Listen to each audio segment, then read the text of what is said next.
Engizokusho ukuthi njengoba kade ngisho mamzanele ukuthi la okhona hlala la ukhona umsebenzi wonke nginento ethi umsebenzi wonke ubalekile futhi wonke umsebenzi usuku unikwe uNkulunkulu noma ngabe kuthiwa wena ubukela phansi kangakanani kodwa umsebenzi sokunikezwe uNkulunkulu hlala kuwona uNkulunkulu unecebo. Mina mama kunento abangayazi ukuthi ngashawa emsebenzini security ngashawa ngahamba odokotela ngiyaqala ukisho lento ishawa ngishawa umphathi waleyo company wangithola ngilele ebusuku wazumeka ngangithola ngilele oqala umphathi wayithunyiwe supervisor wafika wantshontsha ifoni yami ebusuku ngilele wajika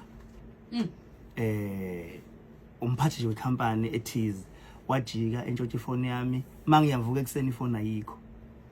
uma ngiyabheka makuyobheka amakhamera kubonakala ukuthi ifikile imoto yecompany la yafika thathe ifoni yami. Owesibili umphathi ngeke ngilusho uhlobo lwakhe ngoba kuzobe ngathi mhlambe ngithini kodwa wafika akangishayanga kanje ebusuku umthambo la yayingasebenzi engithole ngilele ethi ngilaleleni ngathi mangithi ngizama ukuyovula icala bengibonisa ukuthi angiyovula icala wangifonela wathi uzonginikeza 500 rand ngalikhansela zonke lezo nhlelo lezo zokuthi ngiyovula icala ngoba wayesengithembisa u500 engangenawo. Angiphinde futhi ngicela ukuthi ukuliphakamisa izwi kulokhu kwehla nje kodwa ke ngifuna size la emculweni ungena kanjani emculweni ngoba sibuka abantu abahambe ngaphambi kwenu omtshengiseni omgqumeni uma kukhulunywa ngalamagama wena uyabaleka futhi khona la phakathi nendawo yibona mhlambe owubukela kubona abakufakela lolu ugqozi kumbe ugqozi lwakho lokuthi ugcina ungenile kaMaskandi walithathaphi? Ugqozi lokuthi ngingene kuMaskandi masikhule emakhaya umculo obudlala kakhulu ikakhulukazi emakhaya iwona umculo kaMaskandi. So ke sagcina size ngabantu esithi noma sicula siyiculela nje kunemicimbi emakhaya sasicula zona ingoma ukhumbula ukuthi uMaskandi nje obuculwa ngolimi lwethu lwesiZulu iwona umculo bekubalula kakhulu ukuthi sisheshe sisondele kuwona. So ke uma ngivumisa emcimbini emakhaya kunemicimbi amacece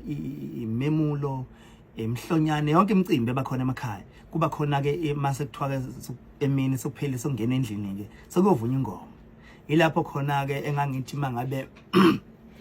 ngisukuma ngivumisa izinsizwa vele kuthuleke noma thathe kuba ngumsini kanganani makwasoma mina wavele kuthuleke nje baze bangitshela ke abantu bathi uyazi wena unaso isiphiwo kodwa ngingitshe abayidlalela nje ngami yabo unaso isiphiwo okushuthi ngawumuntu kwevele uthandayo ke uMaskandi ngilalela kakhulu okhansela ovisa uthando omgqumeni omtshengiseni ngaphila kulento le yomculo ngagcina nginesifiso sokuthi ngelinye ilanga ngiyafisa nami ukuthi ngigcine ngiyibona ngicula uMaskandi kodwa ke uNkulunkulu into engiyifunde ngoNkulunkulu engifisa nibeyilalele namhlanje engizoyisho ukuthi uma into ufisa ukuyenza uNkulunkulu uyakwenzela umusa ukuthi uyenze.